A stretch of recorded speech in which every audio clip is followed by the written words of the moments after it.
controversial tar sands. Des sables bitumineux qu'on appelle aussi le pétrole sale. The time is right for Alberta and Quebec to work much more closely together. L'arrivée du pétrole de l'Ouest au Québec, mercredi, ce sera... Les opposants au sable bitumineux ont tenu à se faire entendre aujourd'hui une fois nombreuses de plus. On est plusieurs groupes à travers le Québec à cause de l'arrivée des pipelines et on s'en va les rencontrer.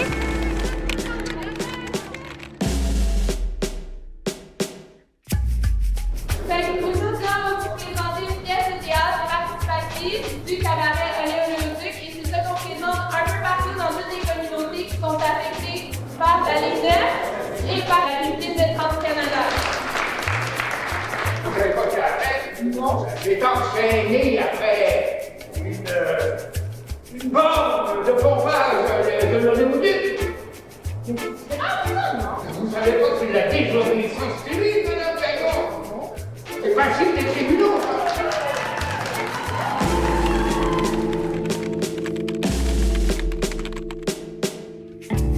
Dans le fond, on a deux projets de pipeline en développement. Il y a le projet de la ligne 9B d'Enbridge pour amener les sables bitumineux jusqu'à la raffinerie de Montréal-Est. L'autre projet de pipeline, c'est le plus gros projet, le plus imposant en Amérique du Nord, c'est le projet EnergyS de TransCanada qui, lui, acheminerait les sables bitumineux à Cacouna, le port pétrolier qui serait construit juste à côté d'ici, là, à une dizaine de kilomètres, en plein dans la pouponnière des Belugas.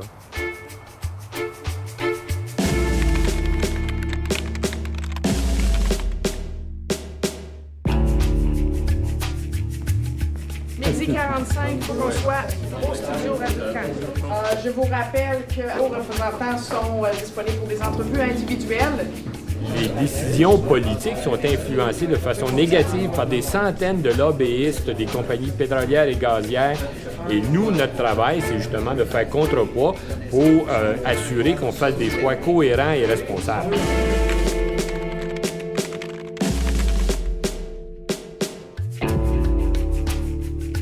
Savez-vous quelle date on a aujourd'hui? Le ministre de l'Environnement a souligné à sa façon le 50e anniversaire de l'élection sur la nationalisation de l'électricité. Les Albertains veulent faire avec leur pétrole, en fait, de l'amener sur notre territoire sans notre consentement. Il faut qu'on regarde ça.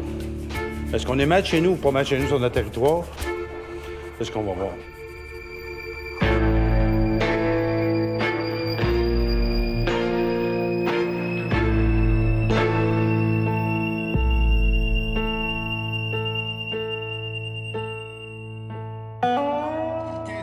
Après les révélations de TVA Nouvelles. L'opposition accuse M. Breton d'avoir fait de l'ingérence politique. Selon le Journal de Québec, il aurait dit au commissaire...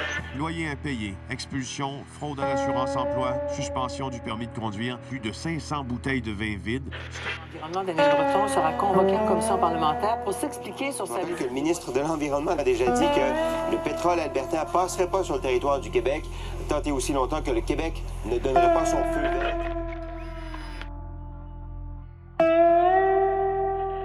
J'ai offert ce matin ma démission à la première ministre du Québec.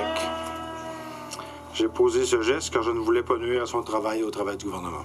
Je demeure cependant député de Sainte-Marie-Saint-Jacques et je vais consacrer mon temps aux citoyens de la circonscription.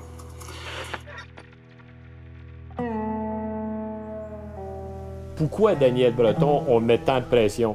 Il a dit les vraies affaires et là, le pouvoir a peur. Eh bien là, on fait tout pour faire planter Daniel, mais en même temps, il y a un contexte plus large. On est arrivé à essayer d'embarquer Hydro-Québec dans la production d'électricité au gaz avec les centrales thermiques comme de Surroy, Bécancour et tout ça. C'était, comme je vous disais, au milieu des années 90. La QLPA relance la bataille et c'est là que tout à coup, Daniel Breton qui apparaît. On devient des collègues de lutte, des compagnons de lutte dès ce moment-là. On créera la coalition Québec vert Kyoto ensemble. Les gens à l'extérieur ont pensé que c'était comme une équipe de dizaines et de dizaines de personnes d'expérience, puis avec plein de ressources, mais on était trois. L'exécutif, comme on disait, là, c'était vraiment Daniel, Xavier et moi. Fais attention. En fait, moi ici, je passe mes étés encore à Trois-Pistoles. J'ai une maison ici. Mais mon gars, il a 8 ans, il est à l'école, fait que j'ai la garde partagée. Là, l'hiver, je suis plus à Montréal. Je voulais faire un barrage juste un peu plus haut. Toute la section ici des chutes, des cascades, ça aurait été asséché là, parce qu'il aurait contourné avec des turbines qui auraient sorti l'eau juste en arrière ici. Quand on a occupé le chantier, là, il y avait une tyrolienne qui partait des 2 pins jusqu'à vis-à-vis de l'autre gros pin, avec la tente au milieu de ça. Après 40 jours, on a réussi à bloquer le projet complètement, même s'il avait commencé déjà les travaux.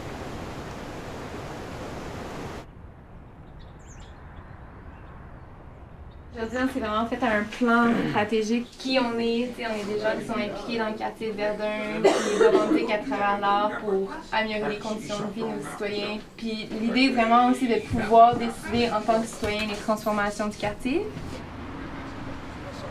Le maire de Verdun, il a dit qu'il était proche de ses citoyens. C'est Véro qui a dit « Ah ben oui, mais alors si tu es proche de tes citoyens, tu pourrais venir nous rencontrer au CACV. » Moi, je n'ai pas beaucoup confiance ce qu'on essaie de faire, c'est que les gens qui ont fait des promesses, on les note et on leur rappelle la mémoire, on leur rafraîchit la mémoire. Tant et aussi longtemps qu'il n'y a pas plus de place aux citoyens au terme décisif de ce qui se passe dans leur quartier, ça revient toujours au même, tu sais. À bientôt! Ils sont là à tous les ateliers, tu sais, il en manque pas un. Alfred, au début, en animant, je lui proposais différents exercices, soit de théâtre, à un moment donné, on a fait de l'argile, après on a fait du dessin. À chaque fois qu'il arrivait vers de quoi de nouveau, il était comme « Non, pas capable. » La première chose, il disait « Non, je suis pas capable. » Puis là, tout de suite, genre, je lui montrais qu'en effet, oui, il était capable. Puis c'est comme ouvert, tu sais. Et c'est vraiment, vraiment ouvert. Puis il parle tout le temps de comme « Oui, tu sais, la fois là, que j'ai fait une pièce de théâtre, tu sais, j'étais gênée, mais maintenant, je suis pas gênée. » Tu sais, puis c'est que oui, il y a une approche sociale, il y a une approche politique, mais il y a aussi vraiment une approche très personnelle au niveau de... qui est comme, tu leur demandes pas de faire de la thérapie, tu leur demandes pas de changer puis de s'épanouir ou de se développer, mais ça vient un peu avec.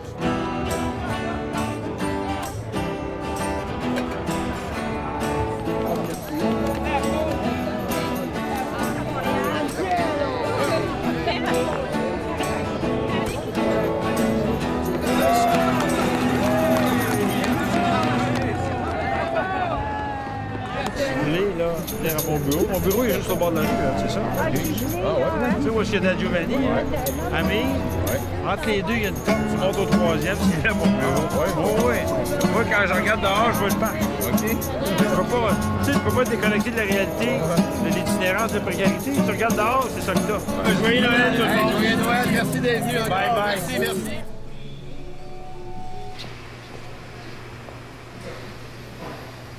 C'est la fille avec laquelle on le branche. Moi, j'ai décidé de commencer un nouveau monde en devenant le premier député de l'histoire de l'Assemblée nationale à me procurer, à me déplacer et à me brancher avec un véhicule branchable. Comme on peut le constater, je suis à une consommation de 0 litre au 100. Donc, on peut faire des beaux babayes aux compagnies pétrolières. Tu sais, des babayes à un doigt.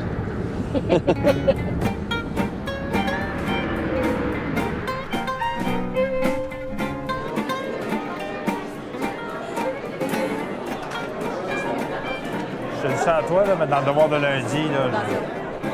Non, c'est correct, il me suit, c'est un documentaire. J'ai fait un one-on-one avec Jessica. C'est ça que je voulais te demander si tu veux pas faire une entrevue avec moi. Pardon? C'est ça que je voulais te demander si tu veux pas faire une entrevue. Oui, mais après ça. Ouais, ben là. Ben, c'est ça. J'ai donné à eux autres avant. Ben, c'est papier. Tu voulais que ce soit papier? Je voulais que ça commence papier, oui. Si jamais lundi, tu veux faire de quoi, tu peux me dire. Là, ça sort lundi. Ça sort pas Là, tu vas le faire à tout le monde. Si tu le fais lundi, tu vas le faire avec tout le monde. Oui, donc, risque que non. LCN québécoise. No way in hell. Tu comprends? OK.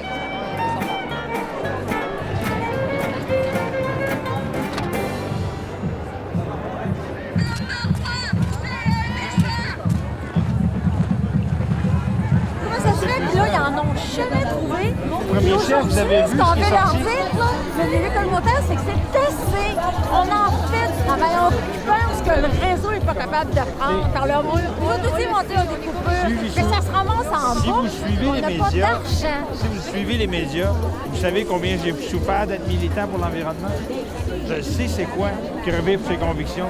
Je sais c'est quoi. Nos Je vous travailleurs entends. sont payés. Faut que j'y aille en dedans, faut que j'aille Mme Marois prendre. Mais en tout cas, arrêtez de nous vendre pour des gangs d'imbéciles. Non, ça, À un je moment comprends. donné, Jamais. c'est assez. Jamais.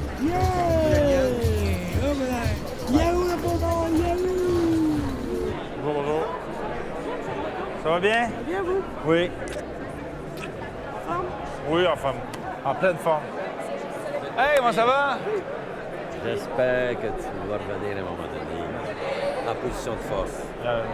Hey, attends un peu, c'est parce que, je pense que je suis pas en position de force. Oui, je sais que tu l'es. Je sais que tu l'es. Mais. Je pense que j'ai arrêté de m'occuper de l'environnement, toi? Ça, je sais que non. Ça, Bon. je sais que non. Mais je te donne mon feeling. Je sais. Je suis très déçu de ce qui t'est arrivé. Je calcule que là-dedans, on ne t'a pas conseillé ou je ne sais pas quoi. Puis il y a eu quelque chose que je ne comprends pas. Mais ceci étant, continue ton bon travail. J'ai les le devoir de lundi. OK. J'ai fait une entrevue là-dessus. Parce que tu as vraiment, si tu veux, là, le bagage qu'il faut pour faire ce qu'on nous, on veut que tu fasses. Oui, je sais. Tu as toujours sur notre liste à Granby. Moi, je pense toujours à la Yamaska. Oui, Ça va te déranger, oui.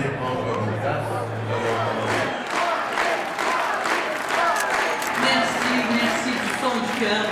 Avec une vision d'avenir, les Québécois vont redevenir fiers de l'exploitation de leurs ressources naturelles. On va réduire nos émissions de gaz à effet de serre. On va s'enrichir en électrifiant nos transports. On a créé un fonds de 200 millions de dollars pour stimuler les investissements dans les transports propres. D'ici là, on conviendra qu'on aura encore besoin de pétrole. Et là aussi, le gouvernement est déterminé à l'exploiter pour enrichir tous les Québécois. Cependant, nous allons le faire correctement. Nous sommes très actifs en matière environnementale.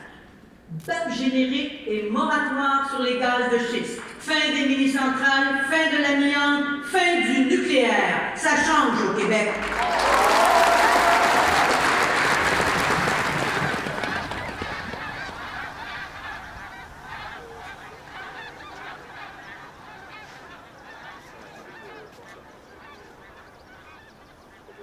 Alors, c'est quoi les sables bitumineux de l'Alberta? C'est la pire façon de produire du pétrole sur la planète.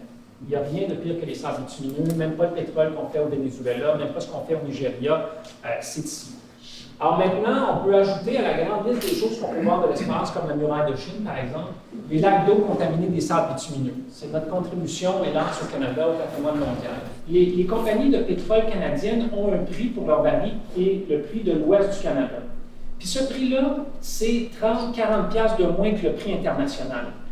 À partir du moment où ils ont accès à un port de mer, que ce soit à Vancouver ou à Kitimat, ou à Montréal, Québec, Portland-on-Main ou Saint-John au Nouveau-Brunswick, ils peuvent vendre ce pétrole-là au prix du marché mondial. Alors, ce qui est en jeu ici, ce n'est pas de créer des jobs au Québec, ce n'est pas d'envoyer du pétrole aux Québécois pour qu'on paye notre essence moins cher. Ce qui est en jeu, c'est bien plus de profit pour ces compagnies-là. Suite après l'accident de la clinique antique, non, c'est bien plus sécuritaire en pipeline qu'en train. Je ne sais pas si vous l'avez entendu celle-là, on l'a eu à Nauséane. Fait que je suis allée chercher la quantité de pétrole en déversement. La partie qu'on ne voit pas, là, c'est le train. C'est quoi? C'est le transport par train. Le 360 000, puis le 7 millions, c'est les déversements par pipeline. Quand on a demandé à TransCanada qu'est-ce qu'elle allait faire à la fin de la durée de vie, ils ont dit il y a deux choix, mais on favorise l'abandon sur place. Ils nous ont aussi dit que ça passerait carrément dans les normes négatives. Ils mettaient des trucs en ciment pour ça flotte. Fait qu'ils vont l'abandonner là. Le vrai débat, c'est est-ce qu'on est pour encourager ou pas l'exploitation des sables bitumineux? Parce qu'il y a question qu'on en produise 3 fois plus. Si on dit oui, ben envoyez, mettez-en des tuyaux pour qu'ils sortent. Si on dit non, ben on va mettre des vis sur les tuyaux pour pas que ça parte. La raison pour laquelle Enbridge met autant de pression sur le gouvernement du Québec pour que le gouvernement du Québec approuve le projet, c'est qu'actuellement, les compagnies de sables bitumineux en Alberta veulent doubler la production d'ici 2020. Ils veulent la tripler d'ici 2030. Le problème, c'est que Fort McMurray, c'est très loin, c'est très isolé. Et en ce moment, les camions et les trains ne fournissent pas pour sortir le pétrole de là. Et s'ils veulent doubler la production, ils n'ont pas le choix, ils doivent construire des pipelines. Il y avait un projet de pipeline vers l'ouest, le projet Northern Gateway, qui a été bloqué récemment par une mobilisation en Colombie-Britannique. Il y avait le projet Keystone XL vers le sud, que M. Obama n'arrête pas de repousser. Et là, l'industrie est en train de se rendre compte que ce ne sera probablement pas durant le mandat d'Obama que ça va se produire. Alors qu'est-ce qui reste? Il reste l'Est. Il y a beaucoup de pression en ce moment vers l'Est pour que le pétrole passe par le Québec, pour le sortir là, par la voie maritime du Saint-Laurent. Et c'est pour ça que le gouvernement du Québec en ce moment est sous pression, c'est que sans pipeline, il n'y a pas d'expansion des sables bitumineux. Alors actuellement, au Québec, on a un rôle très important à jouer.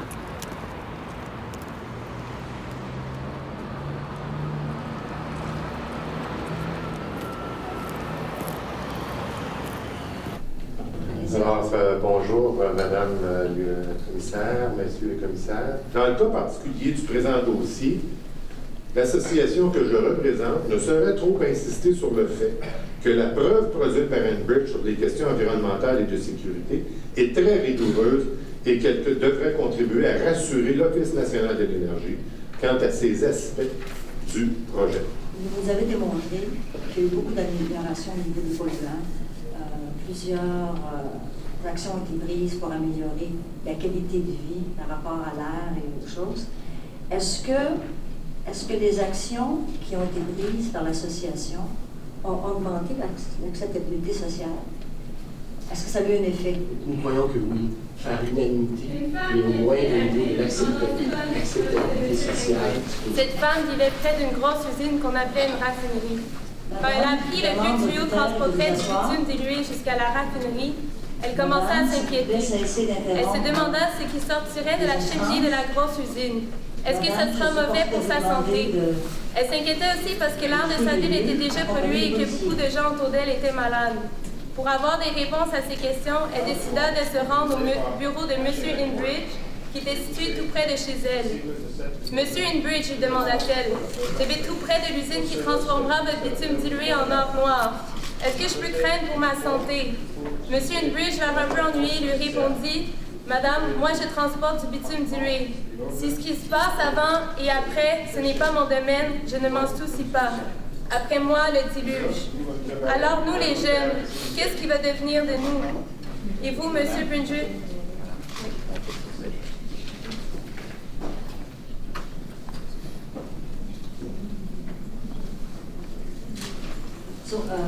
Monsieur Brunel, j'ai une question à vous poser, puis...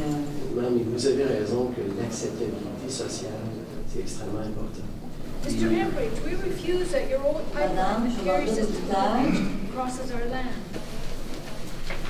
Comme ce tuyau n'avait jamais transporté de bitume dilué. Aujourd'hui, dans cette salle, je prends la parole au nom de tous ceux et celles qui ont été écartés. Everyone in this very big country knew that why this pipeline was dangerous. Monsieur Enbridge et le début. Pourquoi est-ce que Enbridge peut parler pendant 2h30 à l'Office national de l'énergie alors qu'on ne peut même pas parler de les sables bitumineux, on ne peut pas parler de changement climatique? Il y a beaucoup de questions qu'on n'adresse pas parce qu'ils veulent uniquement qu'on se concentre sur la pipeline, mais une pipeline n'est pas la seule question. On n'est même pas en train de questionner qu'est-ce qui passe à travers cette pipeline-là. C'est avec un immense plaisir que je me trouve ici aujourd'hui pour annoncer la création de la Commission sur les enjeux énergétiques du Québec. Par rapport à Enbridge, en fait, j'ai jamais dit que j'étais contre. J'ai juste dit qu'on avait un sérieux problème lorsque le Québec n'a pas juridiction dans un dossier qui passe sur son territoire. C'est toujours intéressant, par exemple. C'est sûr que je ne suis pas un fan d'Enbridge, mais la réalité, c'est que c'est une juridiction fédérale. L'Office national de l'énergie, OK? C'est eux autres qui font les consultations. Ouais. Tu sais que depuis l'année passée, sa juridiction a été... Tu sais où est-ce qu'ils l'ont mis, la juridiction? Non? Projet de loi C-38. La loi a été votée, OK? Ouais. Maintenant, l'Office national de l'énergie relève directement du bureau du premier ministre Stephen Harper. Oui, c'est ça. Ça veut dire qu'il n'y a plus l'indépendance qu'il y avait. Ouais. L'année passée, on dit... Les cadres sont faits du bureau. Les cadres sont faits du bureau du premier ministre. Ouais. À ton avis, le cadre va-t-il être favorable? Ouais. Voilà. Ouais. Fait que c'est dans ça qu'on est poigné.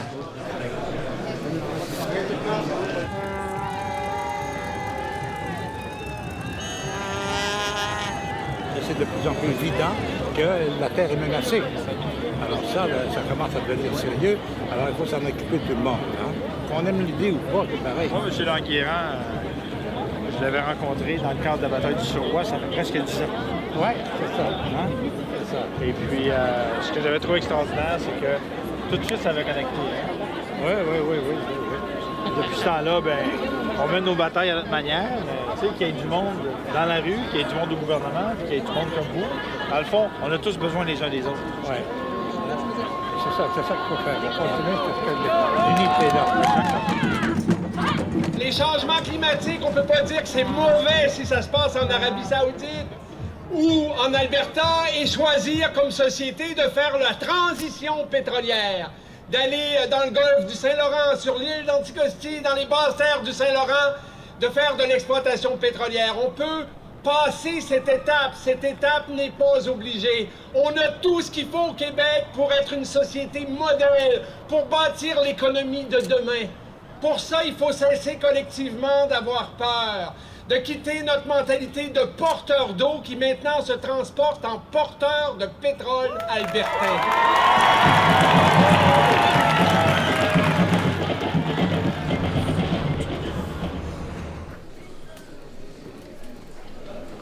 Alors, je vous propose d'entendre maintenant M. Daniel Breton, député, également adjoint parlementaire à la première ministre du Québec en matière d'électrification des transports. M. Breton, s'il vous plaît.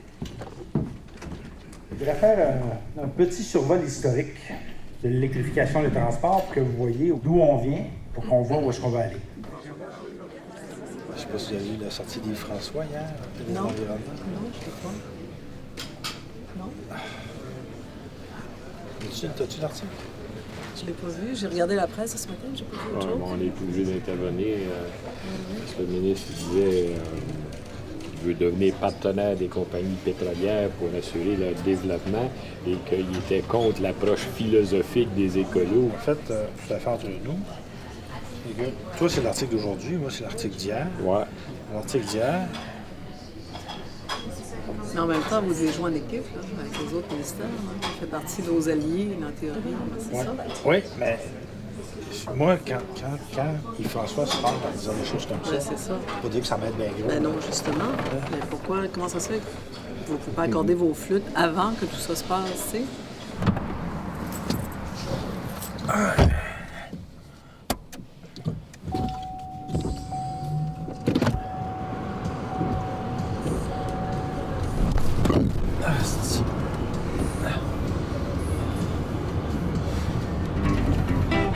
L'Albertaine Enbridge et la française EDF inaugurent aujourd'hui un parc éolien de 300 mégawatts dans la région de la Matapédia, un projet lancé par les libéraux.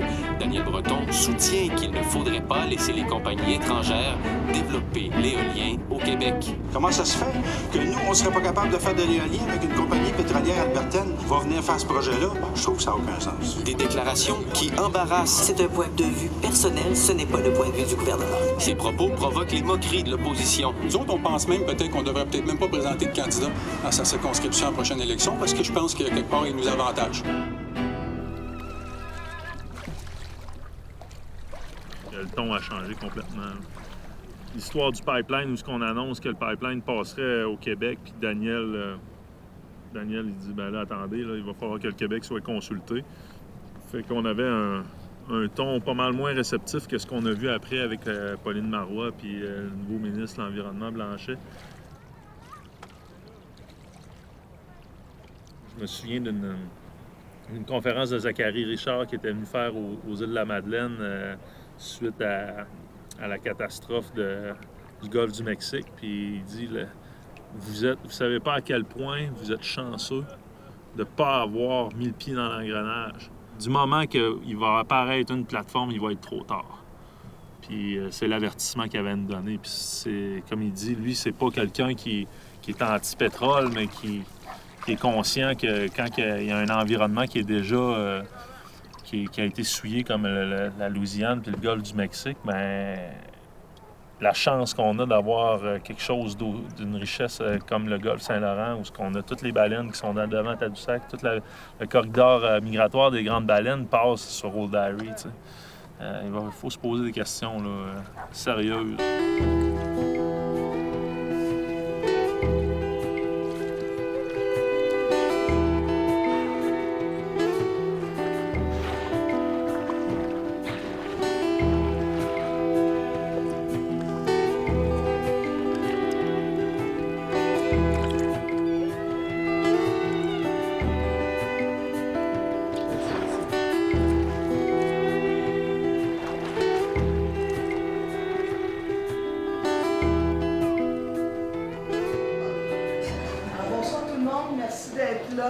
que je vais faire maintenant, c'est que je vais vous donner la parole, vous, nous, la salle. Oui? C'est pas parce qu'on peut le faire qu'on doit le faire. C'est pas parce qu'il y a du pétrole en Gaspésie et à Anticosti, à Old Harry, qu'il faut aller le chercher. Mais on dirait que dans notre culture, il n'y a plus de limite. On peut le faire, alors il faut le faire. On est dans une situation où, puis ça, c'est le PQ fonctionne à plein là-dedans, c'est-à-dire on s'en va vers l'indépendance énergétique et l'indépendance par rapport au pétrole, puis en même temps, on essaie de passer le pipeline. Mais on sait très bien une chose, c'est que quand tu as beaucoup d'infrastructures, peu importe le domaine, eh bien après ça, tu veux les amortir, tu vas t'en servir au maximum que tu es capable. La question est lancée. Québec solidaire n'est pas environnementaliste par opportunité, il l'est par vision. C'est une question de vision. Quand on dit sortir du noir, vous l'avez bien compris, c'est de l'or noir. Le député Amir Kadir qui demande aux ministres et députés verts du gouvernement marois de mettre leur siège en jeu en s'opposant au projet d'inversion du pipeline d'Enbridge. Alain, c'est le député de Québec solidaire, on le sait, comparaissait en commission parlementaire qui analyse ce projet. Oui, et c'est une grosse commission parlementaire, Pierre. 40 à 50 groupes qui vont être entendus durant les 8 prochains jours.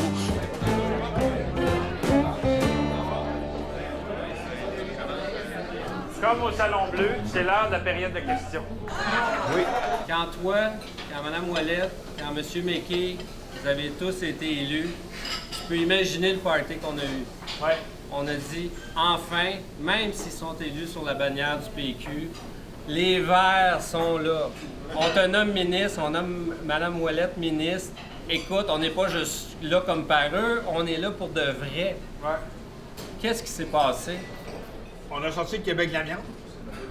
On a sorti le Québec du nucléaire. On a mis un moratoire sur les gaz de schiste. On a mis un moratoire sur l'uranium. On a collé un BAP générique sur l'uranium. Là, on fait une consultation sur l'avenir de l'énergie. On s'en vient avec la suite de la politique nationale de l'eau. Un projet d'électrification des transports.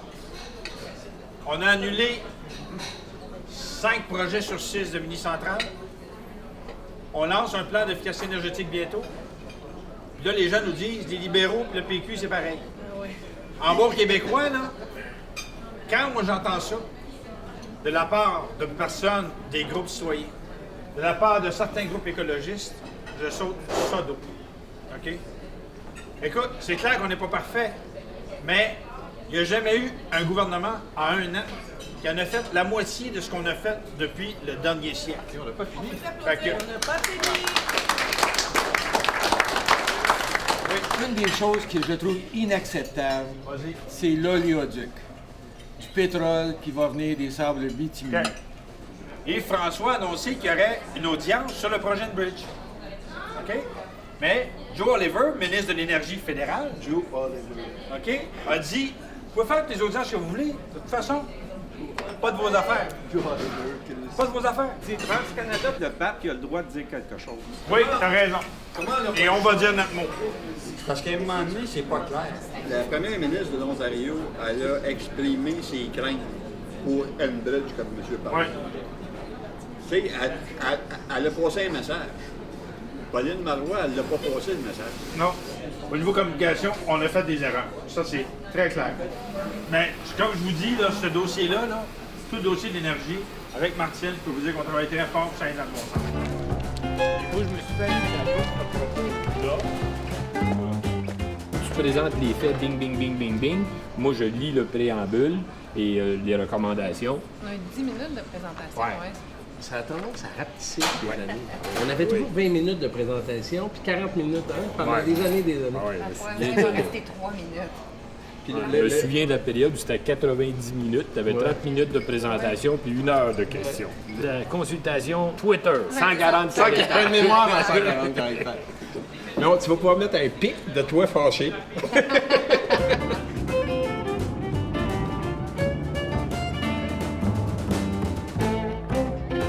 De la conférence que j'ai donnée hier soir au Cégep du Montréal sur l'électrification et le transport. Il y avait des anarchistes écolos qui sont venus m'invectiver toute la soirée. Là. Quand on regarde comment ça se passe, ça ressemble au gouvernement italien présentement. Là, ben là je n'irais pas jusqu'à dire ça quand même. Là. Ben, pas le gouvernement, mettons, c'est plutôt l'absurdité de la situation ressemble en Italie. Ouais. On voit bien qu'il y a un gouvernement qui essaie d'aller dans Ouais, une direction intelligente. Nous autres, on se fait traiter de radicaux, puis d'extrémistes, puis de capoter en environnement. Puis t'en as d'autres qui sont dans la rue qui nous traitent de droitistes, puis tu sais. Fait qu'on est poignés entre l'Empire et l'Écosse complètement, là. T'sais. Ah, mon Dieu. Lâche pas, Dan. Ouais.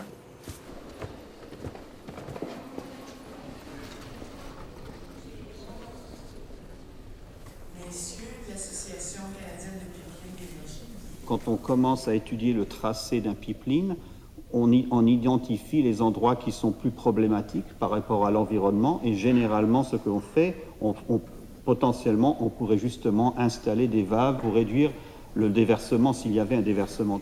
Au Canada, spécifiquement, nous sommes autour de 99,999% de taux de fiabilité.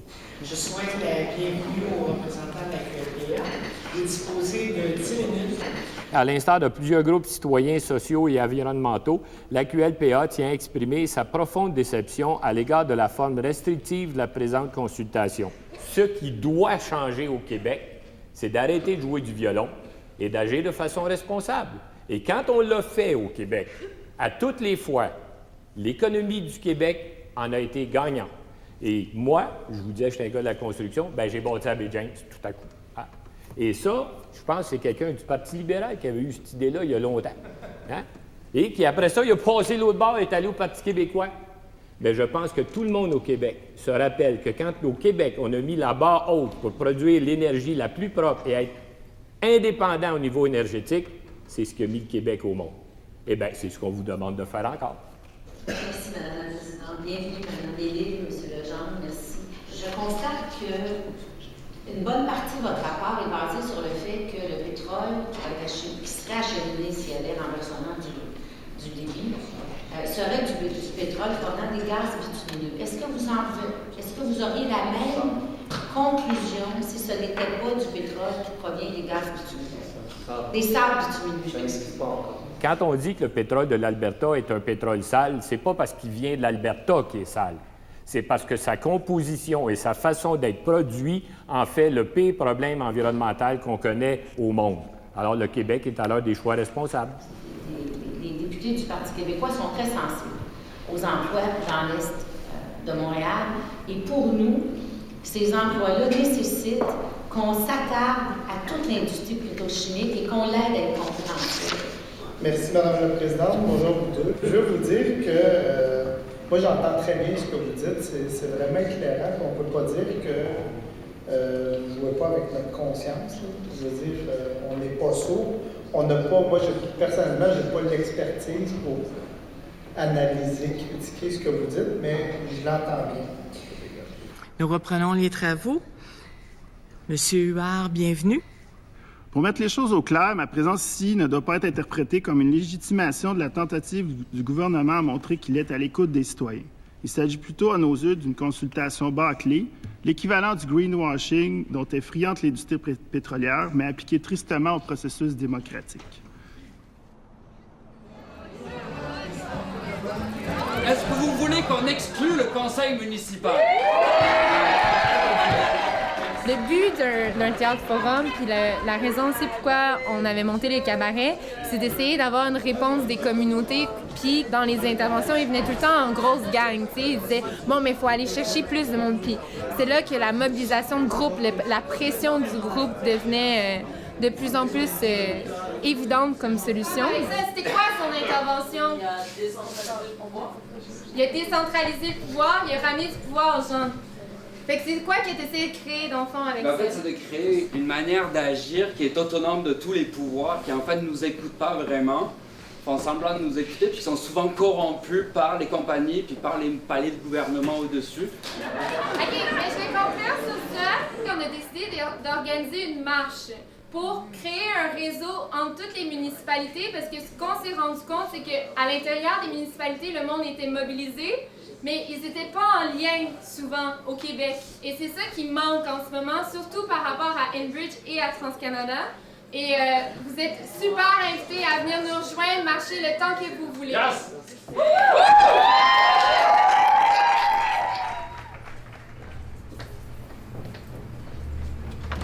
Hey!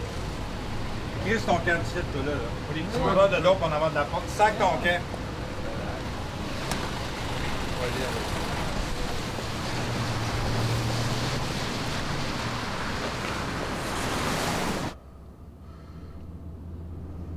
Je suis nerveux, j'ai presque pas dormi de la semaine.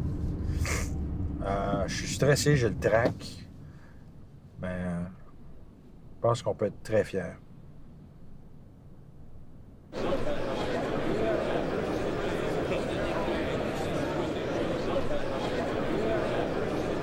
Je suis sûr que tu dois trouver ça ingrat parfois.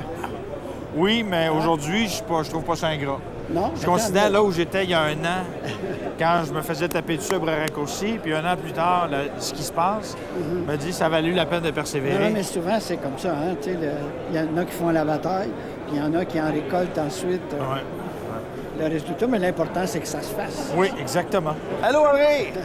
Comment ça va? Bonjour, ça va bien? Bonjour, Duvélan. Ça va bien, vous? Oui. Good. C'est grand jour, Daniel? Ouais. La stratégie d'électrification des transports, elle prend appui sur les plus grandes réussites de notre histoire collective. Daniel y faisait référence tout à l'heure.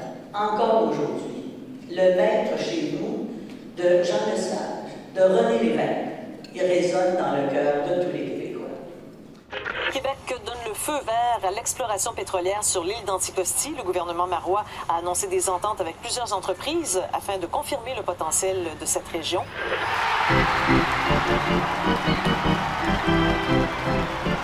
Nous sommes en direct. Je suis en compagnie de Pierre, mon animateur. Alors Pierre, ça va? Oui, ça va, Maurice, c'est toi? Ah, ça va très bien. Alors, Pierre, voilà les joueurs qui commencent à arriver. Les huileux représentant les pétrolières Suncor, Vladimir Poutine, Petro-Canada, Enbridge. Il y a une jeune joueuse qui vient de rejoindre l'équipe des huileux. Il s'agit de Pauline Marois. On me dit qu'elle n'a pas été repêchée directement. Elle s'est dépêchée plutôt d'arriver dans cette équipe directement d'Anticosti. Oh, et voilà! La mise au jeu. Oh, les huileux ont failli compter dans leur propre filet tout de suite en commençant. Les ours sont de mauvais poil, croyez-moi. Oh, mise en échec solide. Harper dégage. Le but est obstrué, effectivement, par le puits de... Ben oui, est-ce que les ours vont être capables de compter? Oh! Ça, c'était très dangereux. On a lancé un pipeline directement dans les jambes des ours. Alors, on assiste à du jeu très sale ici, très, très sale. L'arbitre n'a eu d'autre choix que de disqualifier l'équipe au complet des huileux pour comportement antisportif, pour avoir retenu, pour avoir fait de l'obstruction. Victoire! Il y a des manifestants là, qui viennent à mon bureau. Je pense qu'ils viennent parler de pétrole.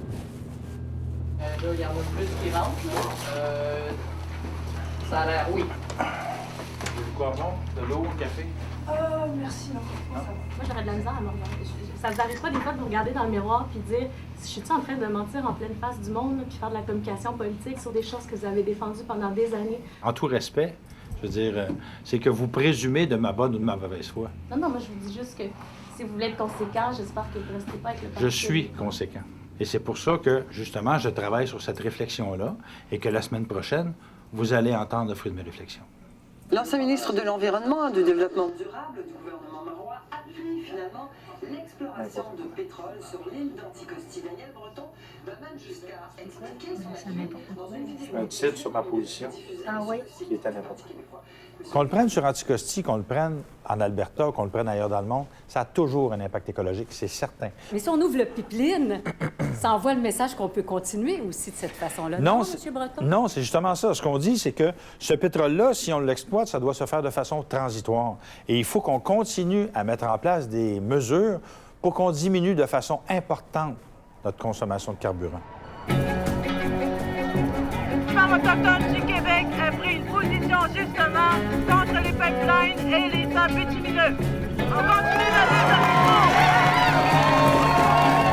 Il y a également une marche qui est en train de s'organiser. On peut marcher parce que marcher, c'est un geste unificateur, c'est un geste fort, c'est un geste en fond qui peut montrer la solidarité entre Québécois. On va créer un échange qui va permettre de trouver des solutions contre Petro-Canada, contre la Ligue 9. Finalement, la volonté pour réussir à abandonner les pétroles, elle va venir du gouvernement, des politiciens ou de la population. tous les grands changements proviennent de la population. Le réchauffement planétaire nous impose d'agir de façon responsable. Et si agir de façon responsable, ça veut dire on bloque les pipelines, bien, on bloque les pipelines.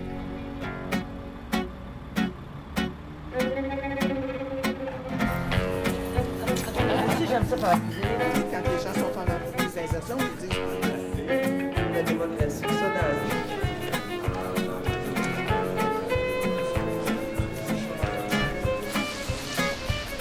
S'il perd, c'est vraiment lui dire que les forêts anticosti, accepter l'arrivée du pétrole via les pipelines, c'est pas une bonne solution.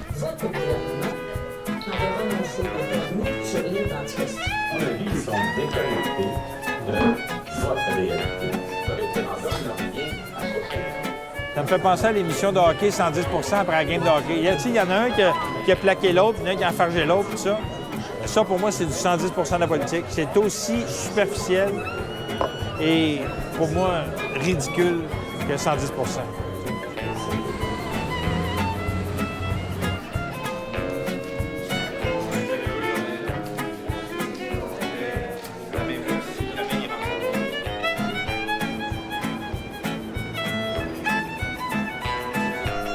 Personne ne croyait que ce serait aussi dur. Difficile, hein?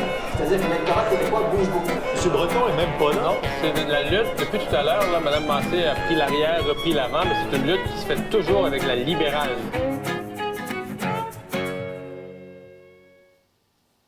Breton, 3e, 5612.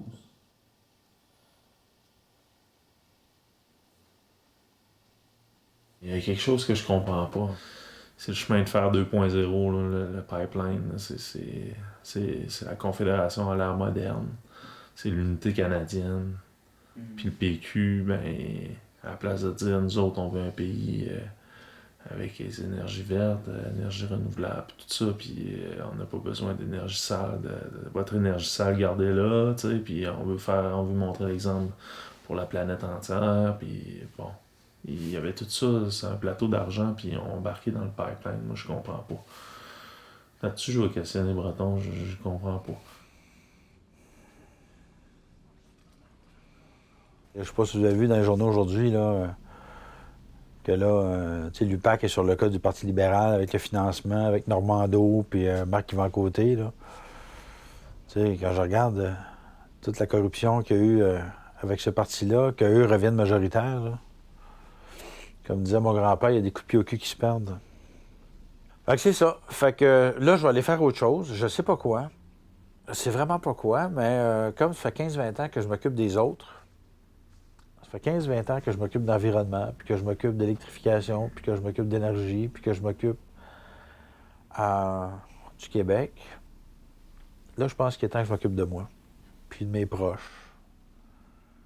Dans le comté, là, maudit que j'ai rencontré du bon monde, puis des groupes le fun, puis des gens d'affaires, puis des itinérants, puis du monde ordinaire, puis j'étais à ma place ici, moi, comme député. J'étais dans mon monde, tu sais. J'étais dans mon monde. Je pense qu'il parlait plus d'une bannière qui marquait la marche des peuples. Je veux juste mentionner qu'à Moratoire d'une Génération, on avait un service de sécurité pendant tout le long de la marche. Il y a des dangers, surtout au niveau routier.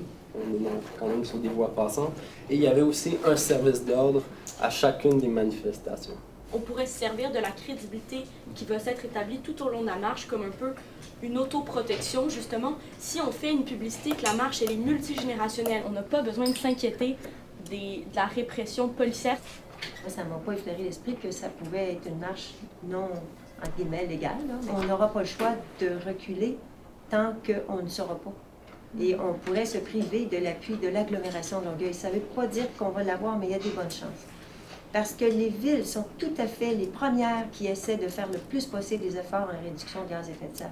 Je suis sur le fond, là, mais c'est une réalité internationale. Ce sont les communautés locales qui font les réductions de gaz à effet de serre. Et au Canada, les sables bitumineux minent ces efforts. Alors, je voudrais juste vous dire ça, que c'est dans la balance et que moi, je pensais qu'on aurait pu aller chercher d'autres villes ailleurs qui publiquement, avec des résolutions, appuieraient la marche. De donner mon itinéraire à un système qui est hiérarchique, qui qui est contre moi, en fait, puis contre la nature.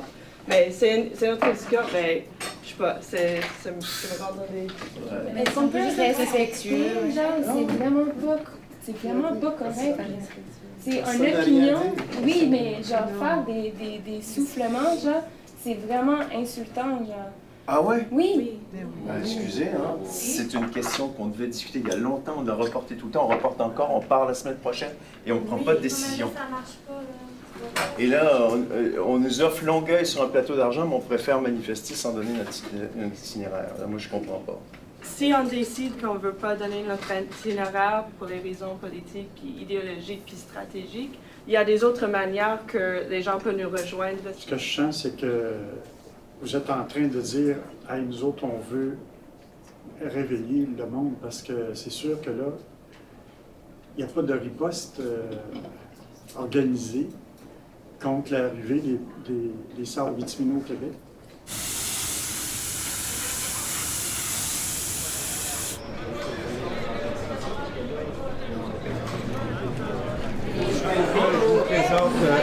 Alissa Simon-Bélanger, André Bellil, président de la QLPA.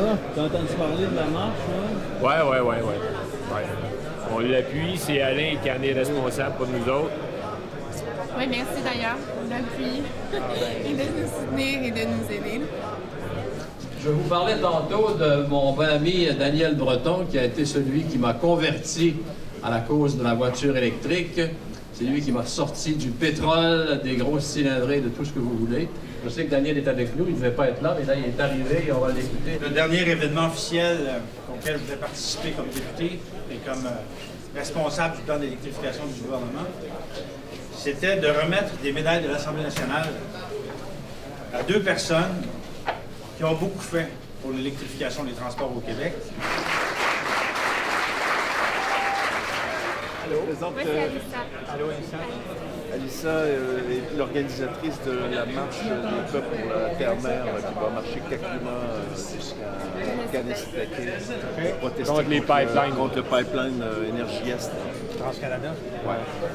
Et justement, je ne sais pas si tu pourrais nous aider, parce que moi je suis ça d'un petit peu loin, mais j'ai vu à quel point ils sont bien organisés. Ce qui serait pas pire, c'est d'avoir une voiture hybride rechargeable pour suivre le convoi. Ça serait plus cohérent. Donc, je ne sais pas si tu connaîtrais quelqu'un qui pourrait nous aider à éventuellement... On a ça tout à l'heure. Oui? Je pense pas que ce soit un problème. Wow, ouais, ça roule. Non, okay. Tout le monde est ici. Ben oui, c'est le moment. Ouais. C'est pour ça qu'Alissa est là aussi. Le but aussi, c'est que si on veut lutter contre les pipelines, puis si on veut lutter contre l'exploitation des hydrocarbures, ben il faut offrir des alternatives, puis il faut le montrer durant la marche. Puis le gars, il parlait de publiciser, puis de faire une campagne sur l'électrification des transports. Ce serait une belle manière de le faire. Pas de problème.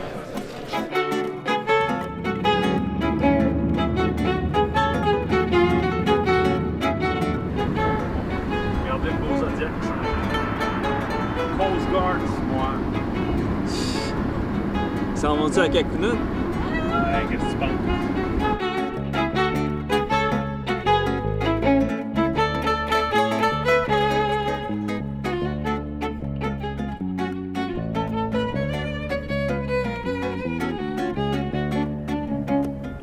Le port de Kakuna a déjà servi à plusieurs vocations. TransCanada envisage concrètement de faire l'achat du port.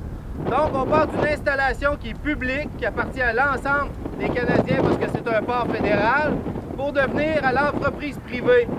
Le port est en eau profonde, mais aucun bateau ne va pouvoir accoster. Il va falloir qu'ils créent ce qu'ils appellent dans un beau terme un chevalet pour amener le pétrole sur le fleuve. Donc, le ravitaillement va se faire à peu près à 1 km de distance des berges. Donc, on parle d'amener le pétrole dans le fleuve pour pouvoir remplir les tankers. Et ces bateaux-là, juste pour pouvoir accoster, vont nécessiter 2 bateaux remorqueurs pour être capables d'accoster. Et derrière vous, ce que vous avez, c'est vraiment une pouponnière à beluga. D'ici fin mai, début juin, les femelles vont accoucher. On parle d'à peu près 880 belugas. Il y a une baisse drastique ces dernières années. C'est une espèce menacée qu'on aimerait, nous, qu'il soit classé espèce en voie d'extinction. De plus en plus, le beluga se rapproche Et le gouvernement fédéral, avec Pêche et Océan Canada, ne veut pas donner ce titre-là parce qu'imaginez-vous que ce port-là ne pourra pas se faire si le beluga est classé espèce en voie d'extinction. Donc la symbolique est très forte de partir d'ici aujourd'hui parce que si on bloque ce projet-là de port pétrolier, TransCanada, présentement, n'a pas d'autre alternative. Et laissez-moi vous dire que tant qu'on va résister, ça ne sera pas Kakuna.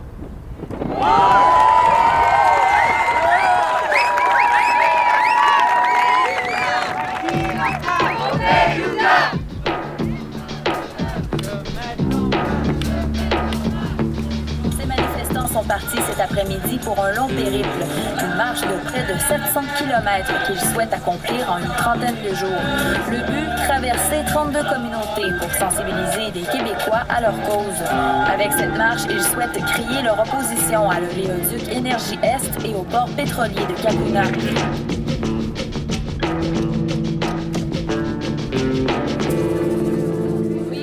Je pense qu'il y a des mouvements citoyens comme celui qui est chez nous actuellement, puis comme celui-là qui s'est opposé à l'exploitation des gaz de schiste. Ils ont un impact certain. Le jour où on s'est levé et on a dit non, il n'y aura pas d'exploitation de gaz de schiste ici, on a commencé à nous écouter. On a adopté une résolution au conseil municipal pour s'opposer au projet.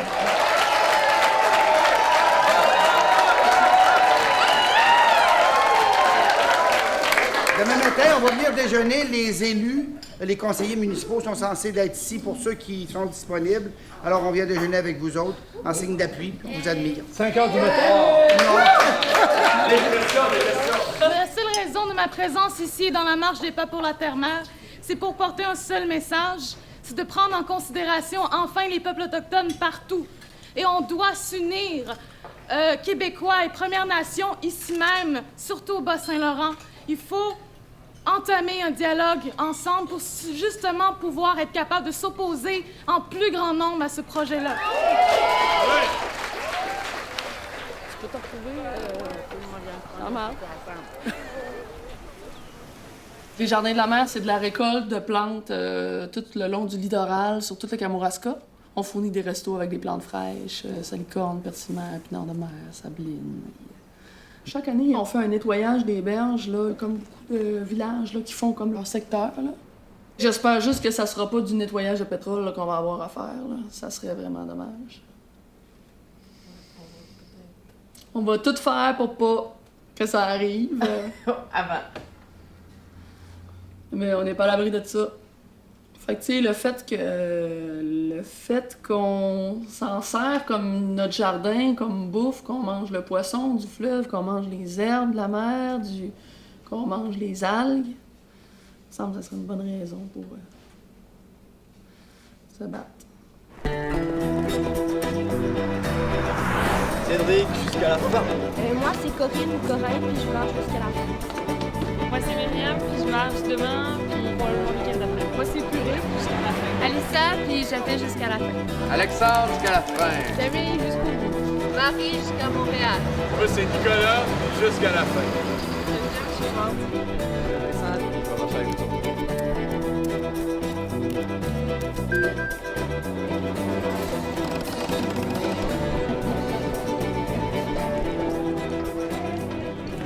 Moi, j'ai toujours refusé de faire de la politique. Daniel a fait le choix d'y aller. Il avait sincèrement la conviction qu'il pouvait changer les choses de l'intérieur. Moi, j'ai sincèrement la conviction qu'un écolo ne peut pas changer les choses de l'intérieur parce que l'environnement n'a toujours pas assez de poids. Et là, tu es pris dans une machine politique, une ligne de parti, puis tout ça, qui fait que moi, personnellement, j'ai toujours pensé que j'avais plus d'influence à l'extérieur. Monsieur le Président, la semaine dernière, le premier ministre de l'Alberta se félicitait d'avoir enfin trouvé une voie de sortie pour son pétrole. En somme, il a dit qu'avec le premier ministre du Québec actuel, il avait trouvé une personne prête à accepter ce que tous les autres refusent. La Colombie-Britannique n'a pas accepté. Le gouvernement américain n'a pas accepté. Mais ici, on a un premier ministre qui a dit oui au transit du pétrole par le fleuve Saint-Laurent. Monsieur le premier ministre. Monsieur le Président, je voudrais bien qu'on laisse penser aux Québécois qui sont dans un autre pays, mais ils sont Québécois, ils sont Canadiens, et il faut qu'on participe à l'économie canadienne. La vraie nature du Québec, l'essence du Québec, c'est l'énergie propre. c'est la protection de la nature. C'est la protection des générations qui nous suivent. C'est pas le cash. Le cash, on peut pas en manger. Notre terre nous fera pas manger de l'argent. Notre eau nous fera pas vivre si on l'empoisonne avec du pétrole et du gaz. Alors il faut se lever. Félicitations à la relève, à ceux qui marchent. Lâchez pas. Salut, ensemble on est fort. Go!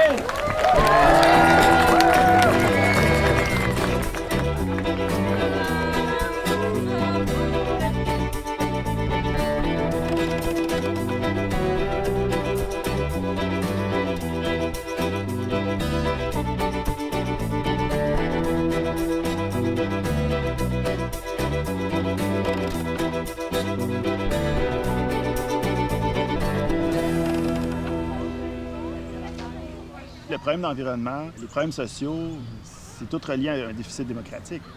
Il n'y aura pas de vrai changement tant qu'il n'y aura pas de réforme du mode de scrutin. Ça, c'est la première chose. Les élections à date fixe, c'était déjà un petit début. Après ça, il faudra avoir des élections en 2 tours, un vote proportionnel mixte, à tout le moins. Puis là, il y aurait une plus grande diversité des partis.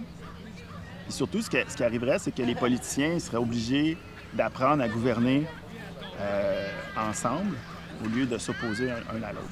Ça va prendre un mouvement social. Là. Je ne dis pas que ça va se faire juste par en haut. Là. Il faut qu'il y ait un appui par la base. Mais il faut aussi qu'il y en ait des gens qui font le parcours d'être à l'Assemblée nationale. On ne peut pas juste appeler constamment à l'Assemblée nationale puis attendre que quelqu'un réponde. Il faut aussi qu'il y ait des gens qui répondent au téléphone à un moment donné.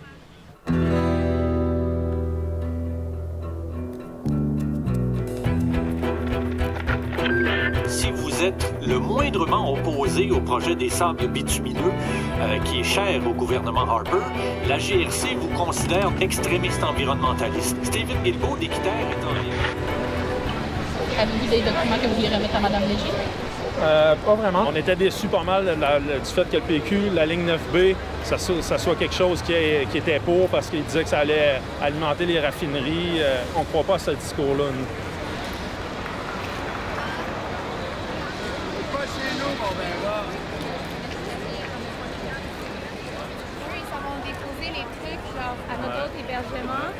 Puis ils vont nous donner un lift au métro. OK. Fait qu'il faut y aller. OK.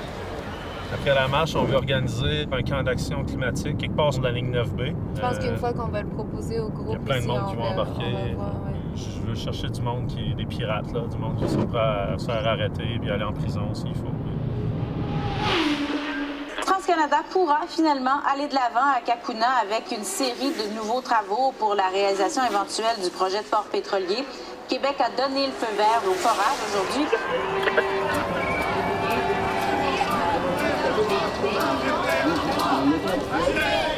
All right, en 1989, une gang de juristes ont dit hey, on va essayer de faire quelque chose pour développer le droit de l'environnement.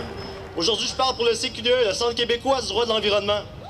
Cette gang de juristes-là, ils ont déposé des dizaines et des dizaines de mémoires, des commissions parlementaires, provinciales, fédérales. Ils ont participé à des audiences publiques du BAP sur différents enjeux environnementaux. Après 25 ans, on regarde le chemin parcouru, ça me fait penser peut-être à vos semelles qui sont un peu usées. Est-ce que vous êtes dans la marche? Dans la marche de... Contre les oléoducs. Oh, pas là. TransCanada, Enbridge. Vous êtes en forme? Les experts des Belugas du Saint-Laurent nous disent que si ce projet-là va de l'avant, ça signifierait probablement la fin de l'espèce des Belugas du Saint-Laurent.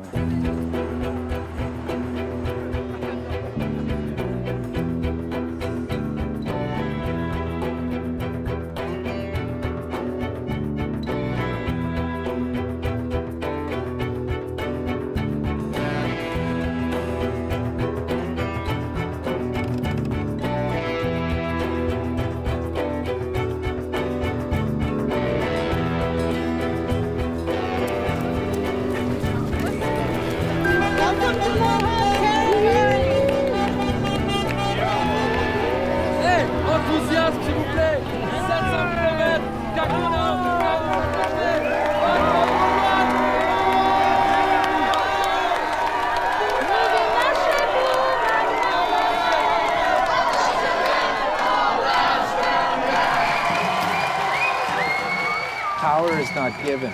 Some people take it, but you can earn it.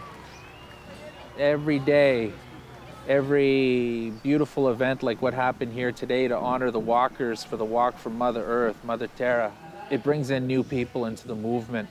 One thing I could say about the people's movement here in this country is we don't have a military apparatus trying to enforce our ideologies. All we have is moral authority and the moral imperative to act, and that's what we're doing.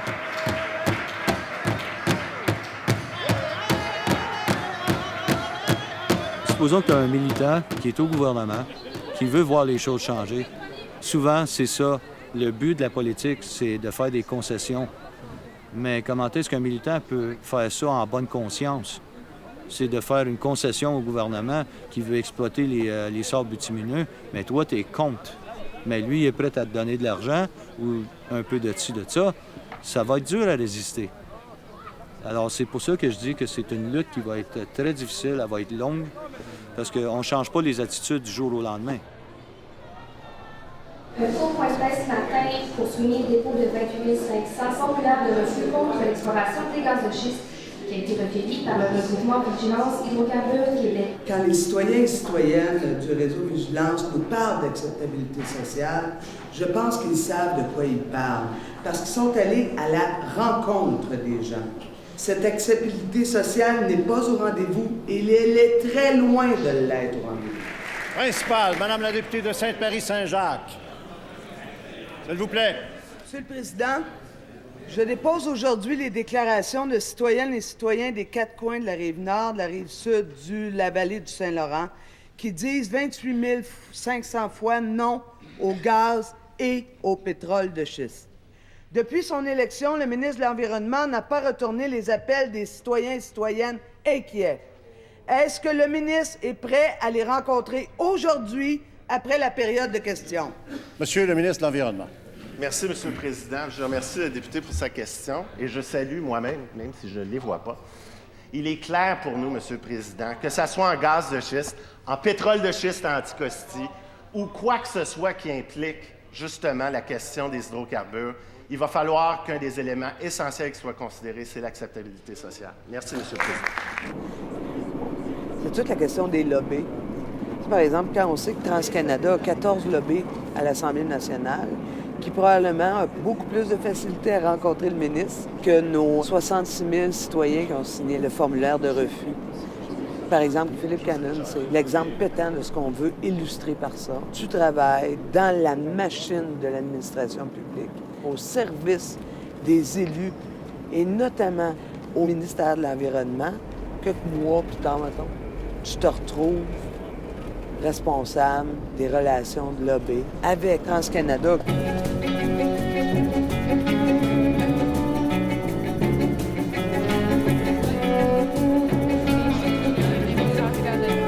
This is the TransCanada Pipeline event where TransCanada is here. Hi. And you are with what media? Vous fermez la caméra, premièrement.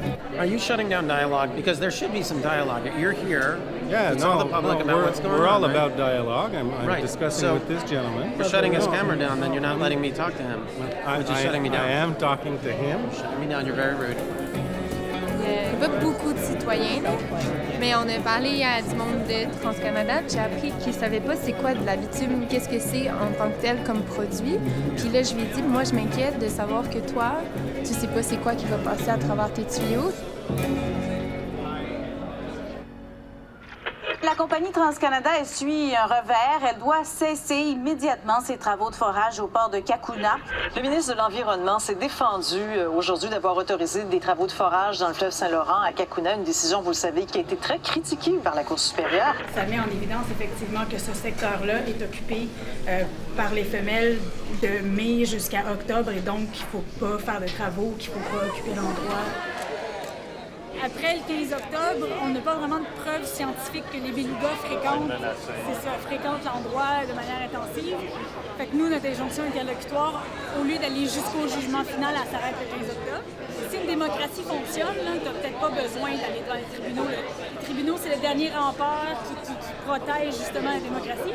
C'est triste qu'on soit rendu là, mais je pense que c'est super nécessaire. Je vais faire un atelier sur Transcan, qu'est-ce qui s'est passé à Kakuna, puis l'aspect juridique samedi, mais je sais pas l'heure exacte. Là. Je n'ai même pas checké l'horaire, là, mais c'est samedi dans la journée, je pourrais t'en revenir. Si tu veux, je peux essayer de crasher ton show.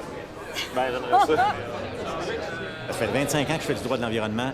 J'ai vraiment l'impression de me battre, non pas contre des compagnies Petrolia, Junex ou TransCanada, mais contre des compagnies et les gouvernements. J'ai l'impression parfois, quand j'amorce un combat, que les règles du jeu en droit sont modifiées en cours de route. Et ça, j'ai jamais eu à vivre ça. Puis à un moment donné, c'est quasiment un jeu de débattre en vitesse. Autrement dit, écoutez, vous n'avez pas encore changé cette loi-là, mais elle s'applique ici. Ben non, je suis super content. Ben, Hurtel, il arrive dans la mêlée, puis il se fait ramasser tout de suite en partant. Là. C'est son début de mandat, là. Son premier vrai dossier, son premier gros dossier, puis là, il y a de l'air junior pour le reste du mandat. Ouais. Là, et on en a d'autres. Breton, il a démissionné. Breton a démissionné pour moins que ça, quant à moi. Là, ben oui. Tu sais qu'il y a eu le Phoenix de l'environnement. Oui. Il a quand même piqué le ministre aussi. Là, il était juste à côté de lui. Là, il l'a quand même. C'est André. Il a dit les vraies affaires. On s'en va au camp en fin de semaine. Ah oui, c'est en fin de semaine? Oui, c'est 3 semaines. C'est pendant 3 semaines. En fin de semaine, c'est là la grosse convergence qu'il va y avoir plus de monde. Ah oui. Aujourd'hui, on est en chemin vers le camp. Il va y avoir des ateliers, il va y avoir différentes implications pour être capable de maintenir le camp. C'est pas un combat qui se gagne en 2 semaines, ni en 1 an, ni même en 5 ans, ni même en 10 ans. C'est d'essayer de voir ça, justement, de le déconstruire puis de voir ça comme plus dans un moment présent, de se dire, bon, ben aujourd'hui, j'ai gagné ça pour moi, j'ai gagné ça pour moi dans ma lutte. Une lutte, c'est sur longtemps. Une bataille, c'est sur un plus court laps de temps. C'est comme quelque chose de précis. C'est ça. Il y a des batailles à gagner, puis il y a une lutte à mener.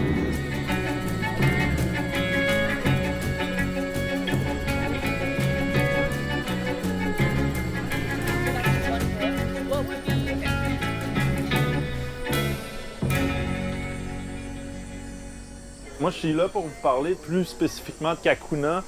Nous autres, on a mis en place une vigile pour voir comment ça se déroulait, les travaux, voir s'ils respectaient les conditions et tout ça. La première journée, les 2 remorqueurs qui sont rentrés au bercail sans jamais voir les petits rorquals qui étaient à l'entrée du port, donc ils ont roulé directement dans la table.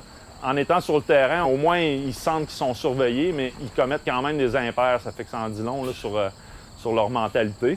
Mais je pense que ce qui est important, justement, dans l'histoire que Michael racontait, c'est toute l'affaire que c'est un pipeline interprovincial, donc ça relève seulement de juridiction fédérale. Ça, c'est l'histoire que TransCanada veut qu'on croie tous. Il y a une part de vérité, là. Il y a une constitution, puis bon, ils ont un point à un certain niveau, mais c'est pas toute l'histoire. Et puis nous, on travaille fort pour s'assurer que les lois du Québec s'appliquent.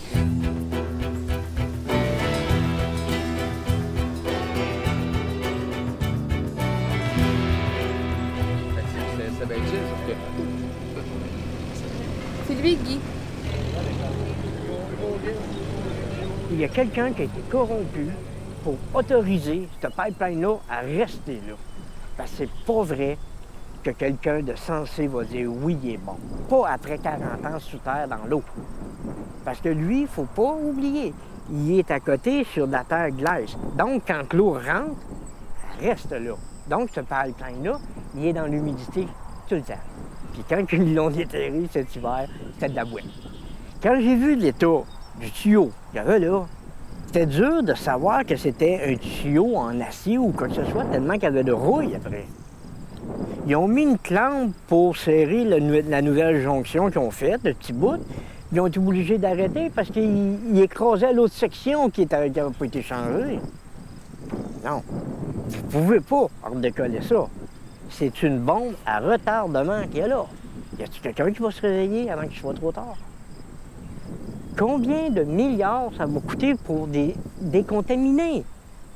Puis c'est même pas eux qui vont payer, c'est nous autres, les Québécois encore, qui vont payer. Ils vont s'en laver les mains, comme ils s'en lavent les mains au lac Mégantic en ce moment. Moi, je suis de la génération que ça a été fait. On croit au système dans notre génération. Vous autres, les plus jeunes, vous n'y croyez plus à ce système-là. Peut-être que vous avez raison. Nous sommes un exemple parmi tant d'autres. qu'il suffit de s'organiser. Ouais. Puis, si nous en sommes venus à une telle action aujourd'hui, c'est que les moyens de nous faire entendre sont inexistants. Les consultations publiques sont dirigées et contrôlées par le gouvernement fédéral et les industries pétrolières où la parole citoyenne n'est pas prise en compte. Le gouvernement fédéral et les industries pétrolières décident entre eux quels sont les meilleurs choix pour nous, alors qu'ils sont bien souvent en conflit d'intérêts, siégeant à la fois en politique et dans les conseils d'administration d'entreprises. Ils construisent une pétroéconomie basée sur l'exportation et l'expansion des sables bitumineux à la sauce du libre marché. Même si les institutions semblent nous avoir confisqué notre pouvoir politique, les enjeux sont trop graves et nous ne leur abandonnerons pas nos vies. Nous ne céderons pas à leur intimidation et nous ne laisserons pas ces projets s'implanter de force. Nous sommes un exemple parmi tant d'autres qu'il suffit de s'organiser pour résister. Toute forme de soutien est nécessaire. Peu importe votre niveau d'engagement, le nombre est notre force. Ouais, je trouve qu'on est gentil. Moi, je ferais plus peur un peu. Je serais plus mordant. Genre. Mais je trouve que de même, c'est déjà atteignable pour le. Je veux dire, les activistes sont déjà avec nous autres, là. C'est ça. Parce que, tu sais, sur une échelle d'actions, puis les raisons pourquoi on les fait, nos actions, celle-là, c'est cette raison-là, tu sais. C'est de grossir notre réseau, c'est de faire un appel à tous, tu sais. Fait que, genre, si t'es plus mordant que ça, genre, tu fais peur. Mais on n'est pas rendu encore, tu sais, à faire peur tant que ça, parce que, genre, on n'ira pas chercher d'autres personnes. L'objectif de notre action, c'est de faire voir. L'appel à l'action.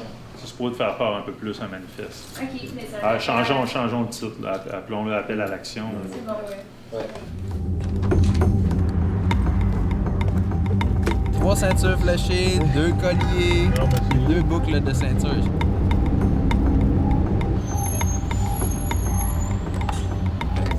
Ça, man. Ça fait dans le gars. C'est bon. Les filles ont fou.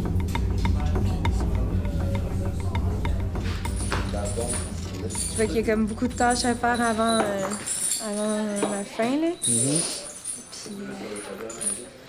il manque du monde aussi, là. Fait que jusqu'à ce qu'on ait ce monde-là.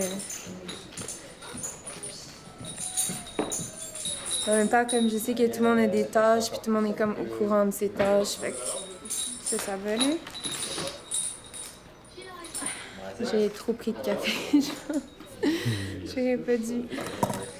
Puis c'est ça, là. J'ai juste la misère à me contrôler un peu, là, en ce moment-là.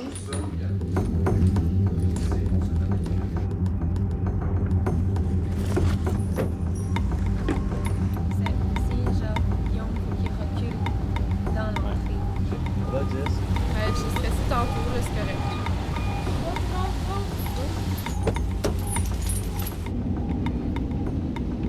Parle-nous de ta couche, Elsa.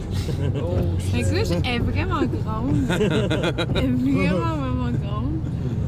Ouais, c'est correct, je peux cacher plein d'affaires. Ouais, mais c'est parce que vous avez décidé d'économiser ces couches. Les sacs de couche étaient comme 25$, genre. Là, je vois le même sac, mais à 5$ parce qu'il était déchiré dessus, tu sais. Là, j'étais comme, ben je vais le prendre. Fait que là, je les ai switchés, puis mais j'ai pas pensé à regarder la grandeur. Tu peux rentrer genre 2 personnes. J'ai pris extra large, mais en même temps... Mais en même temps... Est-ce que tu t'es dit, oh, une auberge!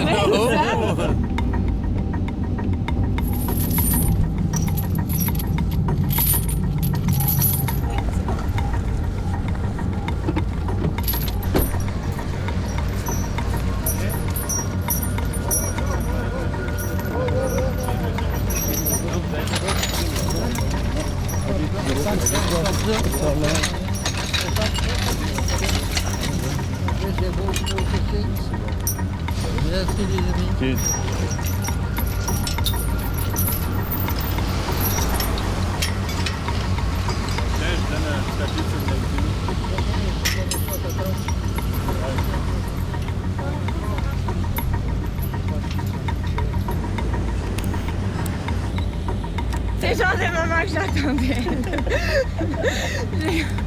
Bon, là, je suis rendue. C'était cool de voir les travailleurs qui étaient solidaires ici, c'était cool. C'est encourageant.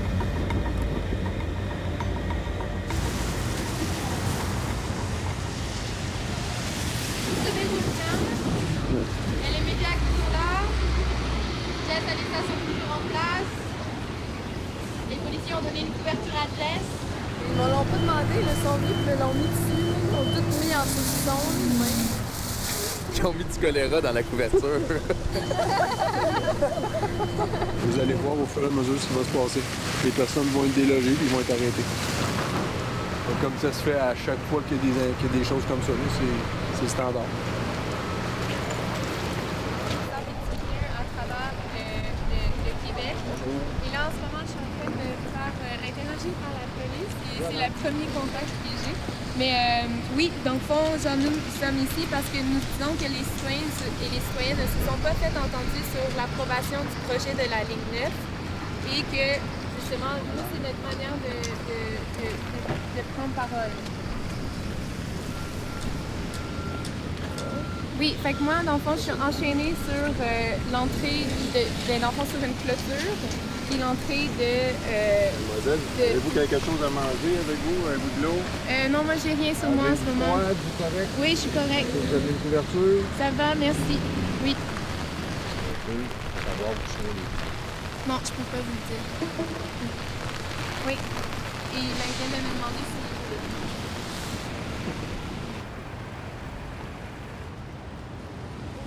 En tant que représentant de l'établissement postsecondaire Cambridge Pipelines, je demande par la présence au service de police de la Ville de Montréal de me prêter main forte pour expulser, avec toute la force nécessaire, tous les manifestants, toute autre personne. Pour vrai, mais tu m'as dit. Mais oui, check, c'est eux. Ils disent que c'est sûr que ça va intéresser nos auditeurs. Qu'est-ce qui est symbolique derrière ces mouvements-là ce matin? Dans le fond, on est 4 femmes, puis on est des citoyennes mobilisées. Ça, c'est important. On ne représente aucun groupe. Il y a beaucoup de citoyens qui essaient de se faire entendre, mais malheureusement, les canaux traditionnels, que ce soit l'Office national de l'énergie ou les BAP qui sont inexistants pour certains projets, on essaie de faire valoir de façon alternative notre voix. Puis comme on voit, ça a beaucoup d'impact.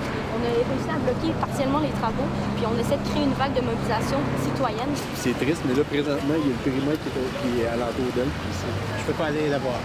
Est-ce que tu es une des personnes qui a marché de Kakuna à ici? Oui!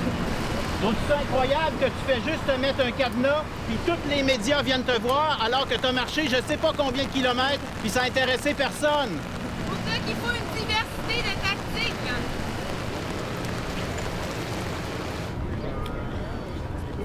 Je te l'ai dit, moi j'ai grandi à côté des raffineries. Je suis venu voir ça. Quand il y a eu la commission parlementaire sur ce projet-là, qui était vraiment une disgrâce, j'étais en gros tabarnak au Québécois. Il y avait très honte de mon gouvernement. Fait que je comprends que ça soit attaché là. Ben, c'est... Tu sais, dans le dossier, dans ce Canada, tu partais de l'info. Moi, pour avoir été ministre, je sais que je portais le collage. On y a passé par des argent. Le rôle de l'action d'aujourd'hui, c'est de dire aux gens qui ne se sentent pas écoutés que tous les moyens sont bons pour se faire entendre et pas hésiter à passer à l'action.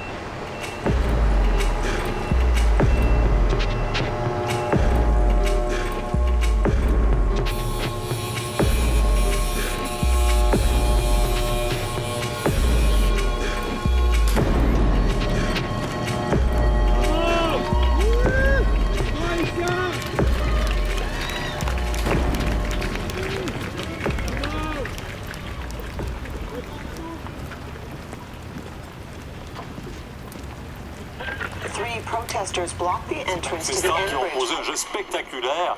On s'oppose, on le sait, à l'inversion pétrolière. En fin de semaine, une manifestation se prépare à Kakuna contre le projet de port pétrolier.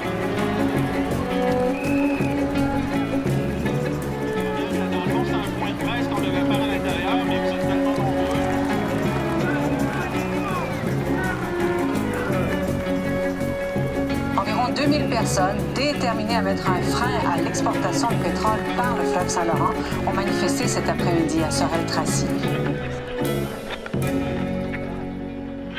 Le plan stratégique, qui était un plan secret de TransCanada pour promouvoir son projet de pipeline Énergie-Est, a été dévoilé au grand jour. Greenpeace a remis le document controversé à Radio-Canada et il semble bien que tous les moyens sont bons pour influencer l'opinion publique. De retour à Zone de distance avec votre animateur Benoît Perron au micro. Pat, si tu nous parlais un petit peu justement de ce dossier qui s'appelle Strategic Plan Québec. On envisage d'utiliser des tiers partis pour attaquer les groupes environnementaux, pour les détourner de leur attention, épuiser leurs ressources littéralement. Ce qui est arrivé, le coup fumant que Greenpeace a fait par rapport à la fuite du plan d'Edelman, c'est de dévoiler au grand public que ces tactiques-là existent. Mais ça n'a rien de neuf. Quand j'étais ministre, moi, j'ai dénoncé les projets de pipeline. Okay? Et je me suis fait planter dans les médias. Et après ça, je me suis fait attaquer personnellement sur toutes sortes d'histoires qui n'avaient rien à voir avec mon rôle de ministre et rien à voir avec mes compétences pour me discréditer.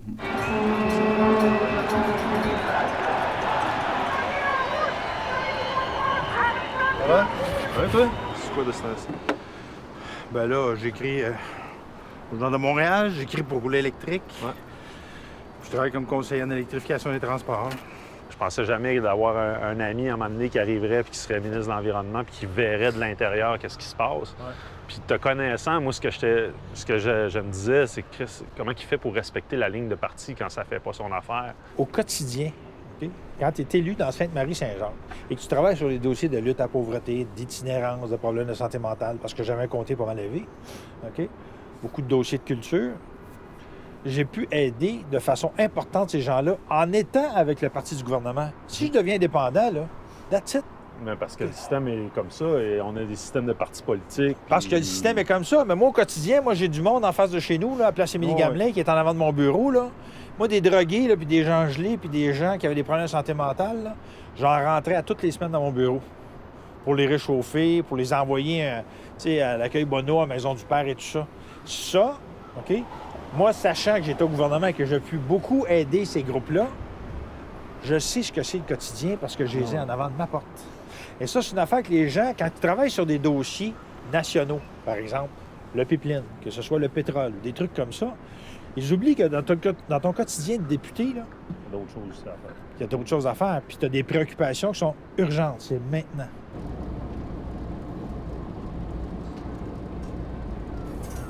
On rentrait en chambre, puis là, le tour des télévisions d'allumer à l'Assemblée nationale. Et là, je m'arrête. Quand j'ai vu l'action des filles, ce matin-là, je me suis demandé si j'avais fait le bon choix de venir en politique. Quand j'ai vu ces 4 jeunes femmes-là assumer l'avenir de la planète dans leur corps, et après ça, plus que dans leur corps, parce qu'on sait, ça va être des poursuites, ça va être bon, tu sais. Elles ont toute mon admiration.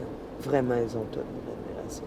Et ce que je peux leur garantir, c'est que j'ai refait le choix, après leur action, de rester au Parlement pour être certaine que quand ils vont vouloir venir cogner à la porte du Parlement, il va y avoir au moins 3 personnes qui vont les entendre. Avant de faire l'action, on s'était donné le scénario idéal. Puis c'était faire première page dans Le Devoir. Réussi. Avec première page un peu partout autre aussi. Tu te rends compte au fait qu'il y a plein de monde qui sont d'accord avec toi. Tu sais, puis du monde que tu t'attendrais pas nécessairement, tu sais, qui sont pas juste dans ton réseau de militantes et de militantes, mais vraiment monsieur, madame, tout le monde qui sont comme ouais, c'est vrai que c'est vrai que c'est dangereux ce projet-là, tu sais. Fait que ça a vraiment. Fait que c'est pour ça qu'on avait besoin des médias cette fois-ci.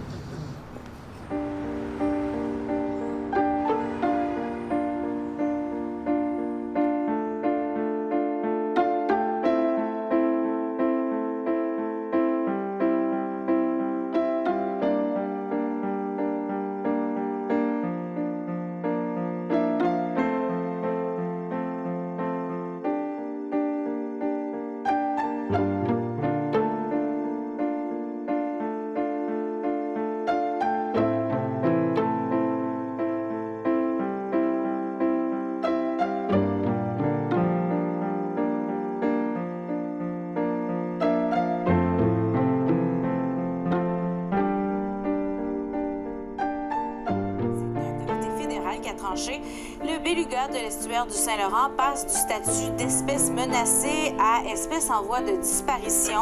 On apprend dans la presse ce matin que TransCanada renoncerait à son port pétrolier à Cacouna. Avec nous, Robert Michaud, qui est président du groupe de recherche et d'éducation sur